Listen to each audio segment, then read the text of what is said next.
दुर्गापुर के सृजनी प्रेक्षागृह में पेंटिंग प्रदर्शनी रामकिंकर बेज के नाम पर बनी। रामकिंकर बेज आर्ट गैलरी में सोमवार को 3 दिवसीय पेंटिंग प्रदर्शनी कार्यक्रम की शुरुआत हुई है। बता दें कि आज दोपहर कुछ दिनों पहले रानीगंज में आयोजित चित्रकला प्रतियोगिता में भाग लेने वाले कलाकारों की पेंटिंग्स को रामकिंकर बेज के नाम पर बनी 8 दीर्घाओं में प्रदर्शित किया गया। वहीं दुर्गापुर समेत विभिन्न शहरों से इस चित्रकला प्रतियोगिता में भाग लेने वाले सभी कलाकार भी सोमवार को सृजनी के रामकिंकर बेज रंगमंच पर मौजूद रहे। वहीं इस मौके पर भारत कला केंद्र के संपादक सौरभ चटर्जी ने अपने वक्तव्य रखे।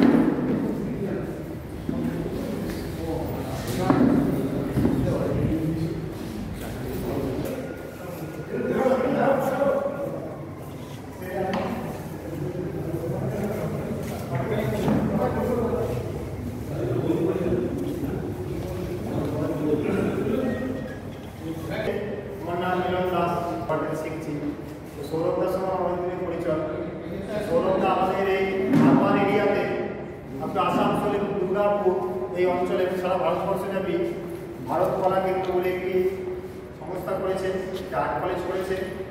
এবং উদ্যোগ যে আমাদের এই এরিয়াতে ছবি আঁকার একটা বিশাল প্রচলন হোক সঠিকভাবে, তোর জন্য ভাষণ দিয়ে আমি সৌরভদাকে খুব ধন্যবাদ।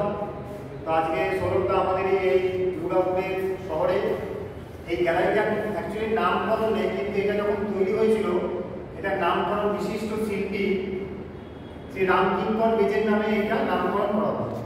তো আমাদের সৌভাগ্য যে দুর্গাপুরের বাসিন্দাদের কাছে এর গর্বের ব্যাপার যে রামকিঙ্কর বেজের নামে এই গ্যালারি, এটা আমাদের কাছে গর্বের ব্যাপার। তো আমি সেদিন চালু করাতে একটা প্রোগ্রামে গেছিলাম, তো শ্রী যোগেন চৌধুরী বলছে যে রামকিঙ্কর বেজ সত্যি রামকিঙ্কর বেজ বলছে একদিন জ্যোৎস্না আলোতে চাঁদের আলোতে ধরবে বলে রাস্তায় শুয়ে আছে, তো সেই মানুষ তার নামে গ্যালারি। মানে আমাদের এখানে ছবি টানাতে পেরেছে, এটা আমার নিজেদের খুব ধন্য এবং সৌরভদাকে কিছু বলার জন্য। दुर्गापुर से निमाई दास की रिपोर्ट, PVTV न्यूज।